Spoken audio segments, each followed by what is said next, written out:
بڑی پکی بات ہے. بعض لوگوں کو قرآن حدیث سمجھ میں نہیں آتی، مگر یہ بات ضرور سمجھ میں آ جائے گی کیونکہ ان کے مولوی صاحب نے کہا ہے.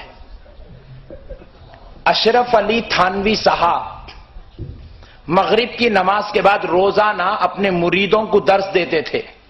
ان کا نے بھی مریدی کا سسٹم تھا. اشرف علی تھانوی صاحب مرید بناتے تھے، مگر ان لوگ بعد والے بولے نہیں سب بیکار بات ہے، نہیں کرنا، حضرت بھی غلط کرے بولے. اللہ اللہ اللہ اللہ خیر کرے. کیونکہ ان کو معلوم ہے اگر یہ اجازت دے دی ہے تو پورے جا کے سنی بن جاتے، یہاں کوئی بھی نہیں رہتا. اس لیے بولے نہیں، مرید نہیں بنانا. مگر ان کے پاس مرید تھے. آپ پوچھئے، اشرف علی تھانوی صاحب صابریہ سلسلے کے مرید تھے، خلیفہ بھی تھے. تو الغرض اشرف علی تھانوی صاحب روزانہ بیان کرتے تھے، ان کے مریدین و متخذین اور شاگرد لکھ لیا کرتے تھے. کتاب بن گئی ایک موٹی تازی، اچھا لکھ لیا، روزانہ جمع ہو گیا، اتنے پیجز بن گئے تو اس کو ایک کتاب بنا دی، اس کا نام دے دیے افادات یومیہ. افادات یومیہ کتاب کا نام ہے، ہر روز کا فائدہ. افادات یومیہ، اس کے اندر 147 صفحہ نمبر پر ایک غوث اعظم کی عظمت لکھی ہوئی ہے. اشرف علی تھانوی صاحب اپنے مریدین و متخذین کو کہتے، سنو، مجھ سے مولانا مظفر صاحب قبلہ رحمت اللہ علیہ نے کہا، اس لیے میں ان کی بات پر یقین کرتا ہوں، تم بھی یقین کرو. کون سی بات پر؟ اشرف علی تھانوی صاحب کہہ رہے ہیں کہ ایک دن غوث اعظم کے دھوبی کا انتقال ہو گیا. کس کا بھائی بولو؟ غوث اعظم کے دھوبی کا انتقال ہو گیا اور دھوبی کو لایا گیا، قبر میں تدفین کر دیا گیا.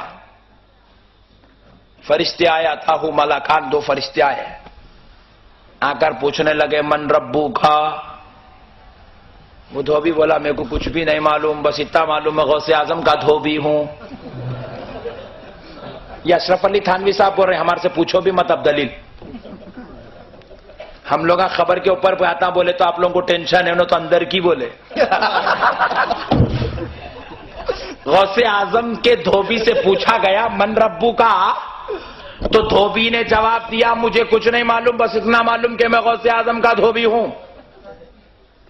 پھر پوچھا ما دینو کا، نہیں معلوم جی میرے کو کچھ بھی، غوث اعظم کا دھوبی ہوں، بس اتنا ہی معلوم. تیسرا سوال ہوا ما کنت تقول فی ھذا الرجل لمحمد صلی اللہ علیہ وسلم. دھوبی جلال میں آ گیا. سنا نہیں آپ نے؟ جب سے کہہ رہا ہوں غوث اعظم کا دھوبی ہوں، بس اتنی بات سن لو. اچھی طرح کپڑے پاک پانی سے دھوتا تھا، پاک مقام پہ سکھاتا تھا، پاک انداز میں طے کر کے غوث اعظم کو دے دیتا تھا. آگے کچھ مت پوچھنا. فرشتے جانے لگے. دھوبی سمجھا ڈر کے جا رہے ہیں کیونکہ اب چوتھا سوال ہی نہیں ہے، اس لیے فرشتے چلے گئے. اشرف علی تھانوی صاحب کہتے فرشتے گئے، اللہ سے کہنے لگے مولا خبر کا سسٹم بدل گیا. اب تک کوئی آتا تو ربی اللہ، ھذا دین الاسلام، ھذا محمد الرسول اللہ کہتا تھا. اگر نہیں معلوم تو ہاں لا ادری کہتا تھا.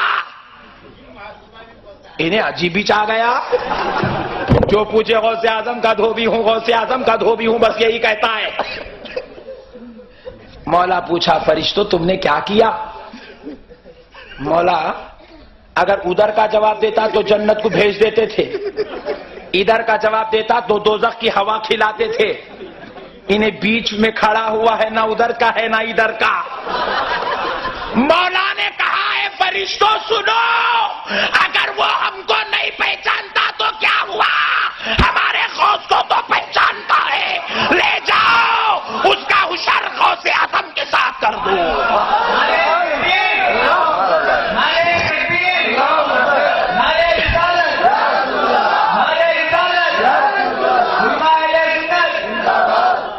لے جاؤ اسے غوث اعظم کے ساتھ ڈال دو. غوث جدھر جائیں گے ان کا دھوبی ان کے ساتھ جائے گا.